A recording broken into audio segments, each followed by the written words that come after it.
Ladies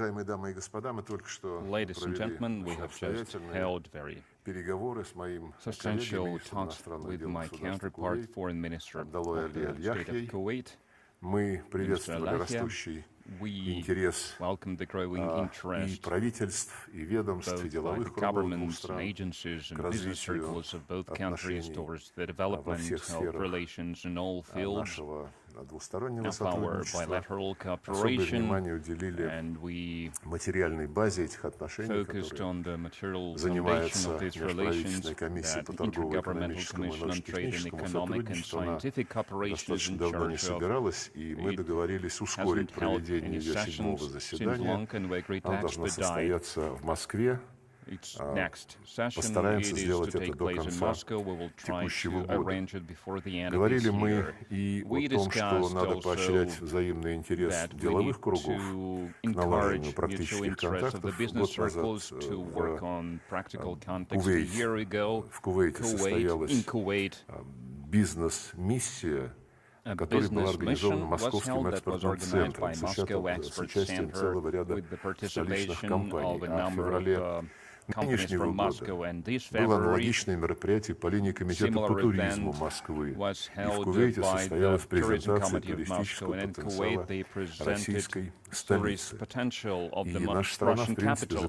And our country is now one of the most popular tourist destinations for Kuwaiti nationals. Last year, the tourist flow increased by almost 10 times in comparison with 2022, and we are going to encourage this trend more, like we are going to encourage Russian nationals to visit Kuwait more often. And we also spoke about how can we make these processes more simple, more comfortable, and we are going to have an additional solution to this, to elevate the visa regime. Russia introduced some time ago e-visas for a large number of countries, including Kuwait, and our Kuwaiti friends informed us that they are going to make a similar decision, which will largely facilitate the red tape when one would like to travel to Kuwait, or someone from Kuwait would like to travel to Russia. Another area of our bilateral interest that we hope to materialize in the nearest future is direct flights. We are speaking about such flights as Al-Kuwait-Moscow, Al-Kuwait-Makhachkala, Al-Kuwait-Sochi. This is going to expand the opportunities not only for tourism, but for contacts between people, including entrepreneurs and констатировали, что в этом году вступило в силу еще одно межправительственное соглашение, соглашение о военно-техническом сотрудничестве, в соответствии с которым создается еще одна межправительственная комиссия соответствующего профиля. Это позволит взаимодействовать и в этой сфере, в том числе с учетом обслуживания, модернизации тех наших военно-технических продуктов, которые были ранее поставлены в Кувейт. Ну и я упомянул гуманитарную сферу. В прошлом месяце в Москве с успехом прошла неделя культуры Кувейта. Она стала по-настоящему заметным событием в культурной жизни Москвы, вызвала широкий интерес у ценителей искусства. А в следующем году в Кувейте планируется реализация нашего проекта «Русские сезоны», в рамках которого, как правило, организуются десятки мероприятий с участием наших артистов балета, русские музыкальные ансамбли, хореографические коллективы и так далее. Говорили много по международным делам, особое внимание уделили ближневосточному урегулированию. К приоритетным задачам мы относим прекращение эскалации палестино-израильского конфликта и конфликта, который разрастается в израильско-ливанском приграничье, и вновь высказались за принятие срочных мер по прекращению огня, снижению напряженности, решению гуманитарных вопросов, возвращению беженцев в места их постоянного проживания. Но, конечно, для этого необходимо создавать соответствующие условия. establish all the necessary conditions за first, всеми этими obviously. And срочными задачами, конечно же, нельзя забывать besides all these цель urgent matters, we долгосрочного must not forget урегулирования, about the которое может быть long-term достигнуто settlement that can be на attained основе based on the двухгосударственного решения two-state путем создания solution, палестинского the государства в establishment of the соответствии Palestinian с state решениями in ООН. accordance with the UN И resolutions. наша приверженность этой задаче сегодня была And полностью our commitment подтверждена. to these Говорили мы и о objectives was ситуации в reaffirmed today. акватории We also Красного моря discussed и the Аденского situation залива, in the Red Sea and the где Gulf of Aden, создаются where препятствия для безопасного международного obstacles are created судоходства, for но мы safe выступаем вместе international с Кувейтом за то, чтобы navigation. эту Both задачу us and решать Kuwait stand for resolving this политико-дипломатическими matter via методами, без political and diplomatic means, прибегания к without using военной силе military и force ударам по территории or strikes Йеменского государства. against При всех the Yemeni обстоятельствах state окончательно territory.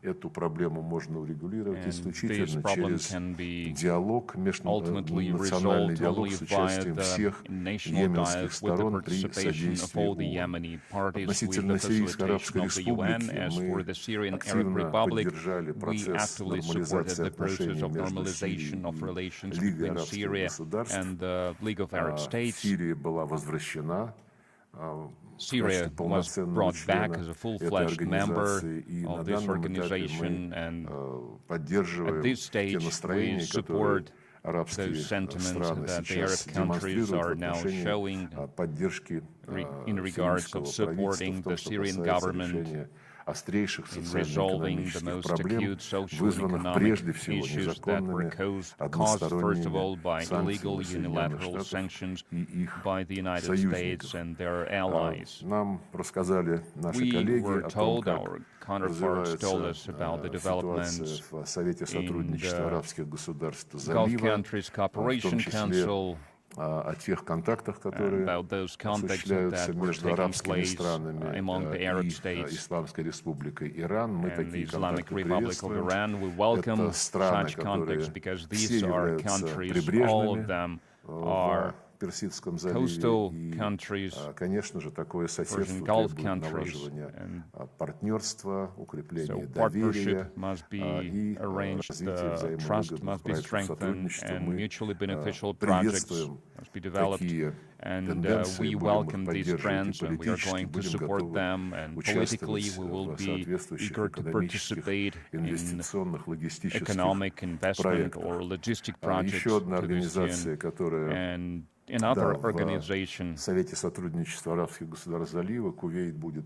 in the Gulf Countries Cooperation Council is going to be presided by Kuwait next year, and I really hope that between Russia and this council we have the dialogue at the level of the foreign ministers. Last month we held a session of the ministerial meeting in Riyadh, and next year Russia is going to host this ministerial meeting, and Kuwait is going to preside over the Gulf Council. So we will be preparing this ministerial event together. And we congratulated our friends on the fact that a Kuwaiti national, a Kuwaiti representative was elected as a Secretary General on the dialogue on cooperation in Asia. It's yet another group where we are partners, and we are going to attach great significance, and we are going to support new Secretary General. We exchange our opinions on Ukraine. We are grateful to our Kuwaiti friends for their balanced and objective position in this matter. We gave our estimates of the current state of affairs on the contact line of the special military operation, and our estimates regarding what ideas are being floated on looking for ways to settle this conflict. There are a lot of ideas, not a lot of them are caused by the sincere desire to achieve peace. Representatives of the Kiev regime are trying to provoke the West into direct гибридных модальностей вовлечения в войну против Российской Федерации. Президент Путин об этом недавно по завершении саммита БРИКС President Putin, after the BRICS summit in Kazan, has spoken in detail about this. We see ways to put an end to this crisis only based on those principles that were voiced by President Putin on June 13th during his address to the Foreign Ministry, and that are based on the need to respect people, rights of those people who live in Ukraine, who live in those territories, who voluntarily express their desire to unite with Russia on the principles of admittance of any block thinking recurrence. Ukraine must be an aligned country. Any attempts to drag it into NATO must be stopped, and we need to eradicate those neo-Nazi sentiments that are now flourishing under the auspices of this Russophobic regime in Kiev. And we also drawn attention of our Kuwaiti friends that the Kazan Summit Declaration, the Ukrainian topic was covered in one of its sections, and the gist of this section is that everyone agreed with the fact that this conflict must be settled based on the principles of the UN Charter in all its interconnectedness, and it's a very important statement because our Western counterparts, they acquiesce with what the Ukrainian regime is doing, saying that everything must be resolved based on the UN Charter and territorial integrity of Ukraine, speaking about the 1991 borders, but the UN Charter is much bigger than the territorial integrity, and the General Assembly stipulated that the territorial integrity of those countries must be respected if the government represents the entire population residing in these territories. And the fact that after a coup d'etat, after adopting Russophobic laws that ban Russian language in every field of life in Ukraine, after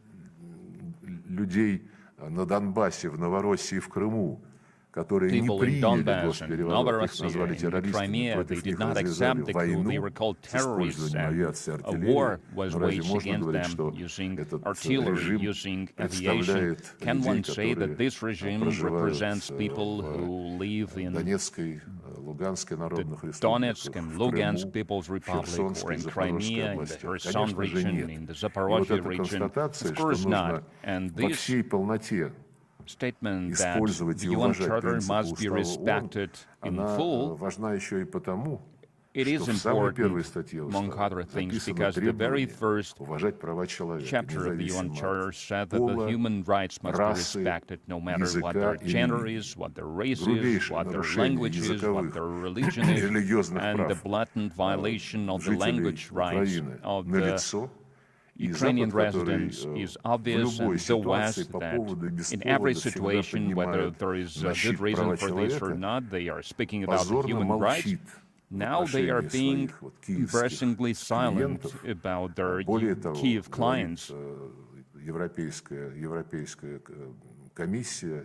And this European Commission, the European Union, its leaders are saying about the need to support Ukraine until the very end, because Ukraine is fighting for the European values.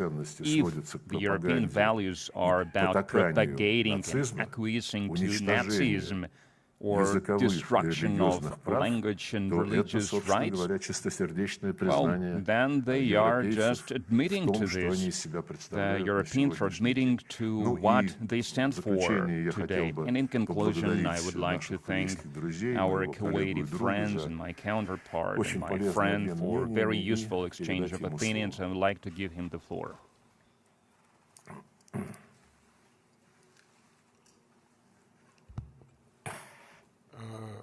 بسم الله الرحمن الرحيم. أولاً أنا سعيد جداً بوجودي اليوم هنا في العاصمة الجميلة موسكو بدعوة كريمة من معالي الصديق العزيز سيرجي لافروف وإتاحة الفرصة لي لدعم العلاقات الاستثنائية والتاريخية الممتدة بين الكويت وبين روسيا الاتحادية منذ عام 1963. Established in 1963, Today, at our negotiations, we discussed the Russian-Kuwaiti negotiations in different aspects,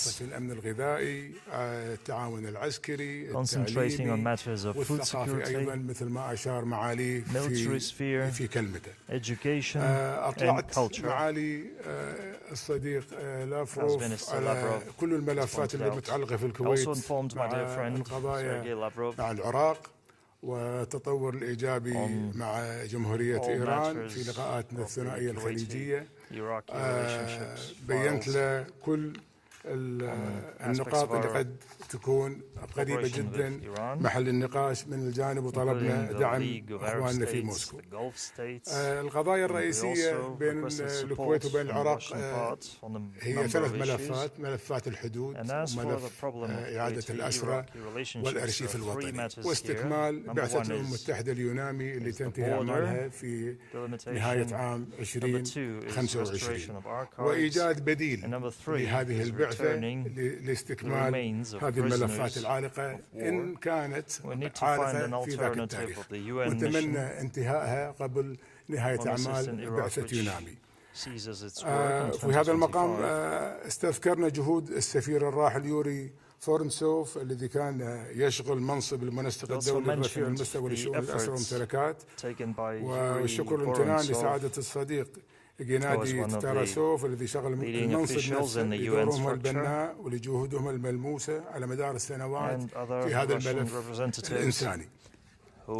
كان لهم دور في عودة بعض الأرشيف واستعادة جزء من الرفات، وحنا بانتظار استكمال هذا الملف. استعرضنا مع الصديق لافروف كل القضايا ما أثيرت في الفترة السابقة، وآخرها كانت القمة الخليجية الأوروبية، ركزت على قضية الشرق الأوسط، المطالب نحن كخليجيين للجانب الأوروبي المشي قدما في خط متوازي في الاعتراف في الدولة الفلسطينية، وفي نفس الوقت بقبول حل الدولتين. يسبق ذلك الوقف الفوري لإطلاق النار ودعوة دخول المؤسسات والوكالات الدولية لمساعدة الشعب الفلسطيني في أسرع وقت ممكن. تحدثنا أيضا عن التطورات في لبنان. اليوم تلقينا اتصال من الحكومة اللبنانية ببدأنا بالجسر الجوي، أو راح يكون الجسر البحري لمساعدة إخواننا وشقائنا في لبنان، وحنا على تم الاستعداد لاستكمال هذه النقاط. أنا لا أحب أن أطيل وأؤكد ما جاء في كلمة صديقي لافروف في كل النقاط اللي أشار لها، مرة أخرى شكرا على حسن الضيافة الكريمة، وأمل أن نراكم إن شاء الله في الكويت قريبا. And I sincerely hope to see you soon again in Kuwait. информагентство كونا. Now please questions. بسم الله الرحمن الرحيم. السلام عليكم. دعاء شعبان مراسل وكالة الأنباء الكويتية كونا. أولاً أهلاً بكم معالي وزير خارجية دولة الكويت السيد عبدالله علي اليحيى في موسكو. ثانياً سؤالي موجه إلى معاليكم. كما نعلم أن دولة الكويت لها تاريخ عريق دبلوماسياً، وهي أول دولة خليجية أقامت العلاقات مع الاتحاد السوفيتي. سؤالي لمعاليكم: ما هو تقييمكم لتطور هذه العلاقات بين الشعبين روسيا والكويت بعد مرور 61 عاماً على وجود هذه العلاقات؟ 61 years في بداية كلامي علاقاتنا مميزة، علاقاتنا ممتدة من سنة 1963. تناقشنا وحنا غير راضين عن هذه العلاقة، نسعى لتطويرها is of a special, privileged nature. We're proud of this relationship. We strive to develop it in all areas, first of all, trade and economic. Trade and economy. Currently, our trade turnover is at $1.6 billion.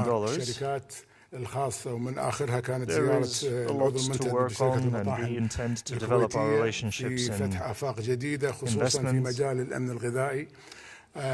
private businesses cooperate, الفرص especially الاستثمارية in the sphere of الموجودة food لهذا security. السيكتور اللي احنا قاعدين نركز عليه. التعاون العسكري مستمر. التعاون التعليمي إن شاء الله يعني هو غير كافي. أعداد الطلبة الموجودين في موسكو ما يتجاوز 8، لكن احنا سنسعى لرفع هذا العدد. التعليم المتبادل بين المعاهد الدبلوماسية الكويتية الروسية إن شاء الله قاعدين نضع تصور اليوم لتبادل الدبلوماسيين بتدريب مشترك كويتي روسي، وأنا متأكد هذه العمليات راح تجرب بين المجتمع الكويتي والمجتمع الروسي، وهي أساسا نقل الثقافة الكويتية إلى روسيا ونقل الثقافة الروسية إلى الكويت. احنا حريصين لفتح آفاق جديدة مثل ما أشار معالي الوزير أن حل موضوع الفيزا هذا راح إن شاء الله عن قريب العاجل بالطريقة المناسبة للطرفين عن طريق عن طريق التليفون، وهذه راح يكون إن شاء الله يعني محل نقاش فور عودته للكويت. عدا ذلك أنا نظرتي إيجابية للجمهورية الروسية أو الاتحادية، ومتأكد أن راح نستفيد من العلاقة الكويتية. We're interested in expanding our mutual ties for mutual benefit. Телеканал Shark News, прошу. Добрый день, уважаемые министры. У меня будет два вопроса обоим министрам. Первый, Сергей Викторович, вам. Из Франции и других европейских стран звучат призывы направить войска на Украину для участия в военных действиях в ответ на то, что, по слухам, является развертыванием севернокорейских сил для поддержки российской армии. Если это случится, какова будет реакция Москвы? Это уже случилось. Президент неоднократно приводил конкретные данные о том, что в рядах вооруженных сил Украины воюют военнослужащие западных армий. From the Western armies.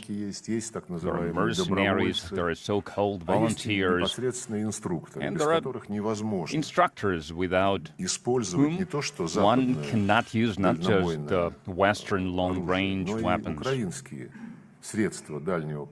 but even Ukrainian means of the long-range shelling, without the experience of the Western specialists, without the satellite intelligence data that Ukraine has none of, without Western specialists helping with the objectives. So Ukrainian troops would not be able to use this equipment without all of that. So the Western specialists have been working in Ukraine for a long time. It's a part of the hybrid war that NATO and the European Union waged against our country, and we're well aware of that. As of our relations with North Korea, we have said that many times that agreement between us is not a secret, it is open, it was published, and it does not violate any international law norms because it stipulates, among other things, assisting each other if one of the countries signatories of this agreement would be attacked with military means. So we are open and honest in this regard. And these statements that under some pretext we are going to send troops to Ukraine, I guess this is just an attempt to justify what's been happening for a long time already. And the second question for Foreign Minister of Kuwait, if I may. معالي الوزير، هناك حديث عن قمة عربية إسلامية مرتقبة في السعودية بداية شهر نوفمبر التي ستناقش الأوضاع في قطاع غزة وفي لبنان. ما المنتظر من هذه القمة وماذا ستضيف على الجهود العربية في هذا الإطار؟ شكرا. أنا أتصور هذه القمة هي استكمال الضغوط الدولية لوقف إطلاق النار في غزة وفي لبنان. أنا أتصور هذه الفرصة لاستكمال المجموعة العربية مع المجموعة الإسلامية لتشكيل ضغط عالي لكل الأطراف في لإيقاف هذه الحرب العبثية. احنا نبارك هذه الدعوة وإن شاء الله راح نكون احنا مشاركين فيها ومتوقع يعني الحديث عنها ما بعد وقف إطلاق النار وما بعد الحرب نفسها. الأيام إن شاء الله راح تبين هذه النقاط. What we are going to do after the hostilities end. Добрый день, уважаемые министры, корреспондент ТАСС Арзу Пашаева. Сергей Викторович, в Грузии прошли парламентские выборы, на них побеждает партия «Грузинская мечта». Если представители власти Грузии сочтут возможным приехать в Москву, готовы ли тут с ними говорить? Спасибо. У нас сейчас нет дипломатических отношений. We have no diplomatic relations because the previous Georgian authorities stopped, seized these relations, but both us and the Georgian side have representatives in each other's territories. В этом качестве наши дипломаты в Тбилиси работают, они докладывают о происходящих там событиях, разумеется, они содействуют развитию связей, в том числе торгово-экономических, которые действительно находятся на подъеме, туризм развивается, и наши дипломаты, конечно, возникающие вопросы всегда обсуждают с представителями грузинских властей.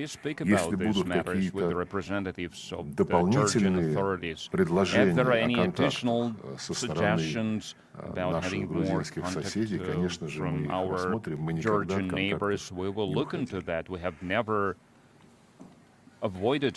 И завершающий вопрос от Тудей. Добрый день, Максим Альдури, телеканал RT.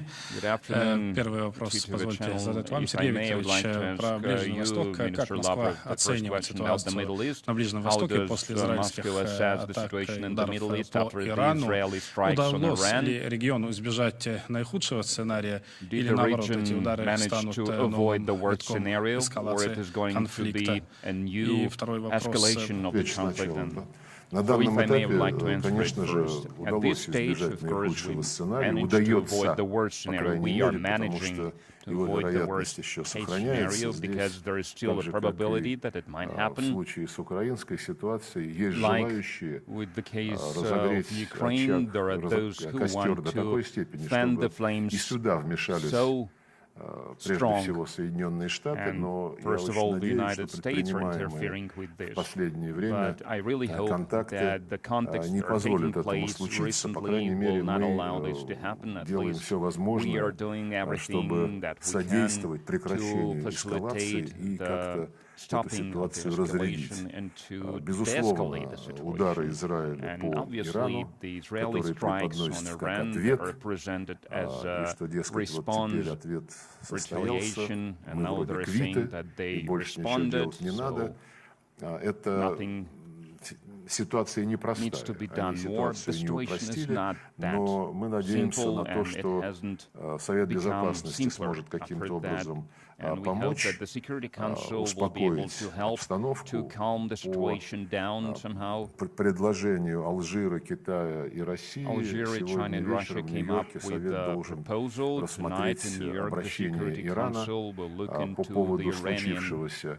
Я думаю, после этой дискуссии многое станет более ясным, хотя это не означает, что нам нужно опускать руки и надеяться на лучшее. Нет, надо работать, надо добиваться прекращения огня и на палестинских территориях, и в Ливане.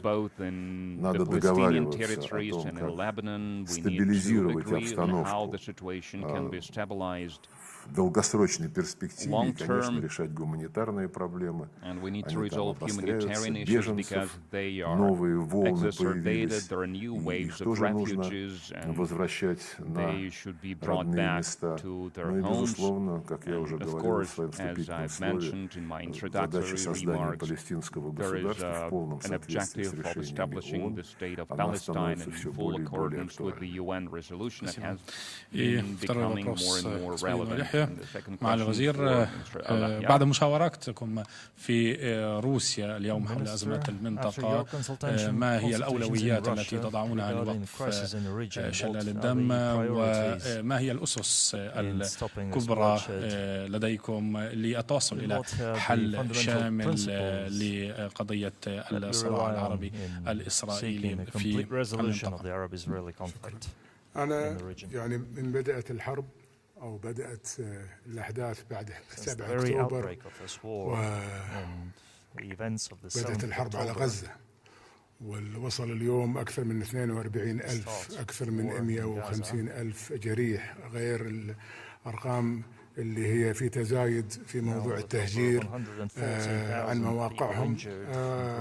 دولة الكويت شاركت في كل محفل، في كل مناسبة، وأكدت على ضرورة وقف إطلاق النار، ضرورة حل الدولتين، ضرورة الاعتراف في فلسطين، ضرورة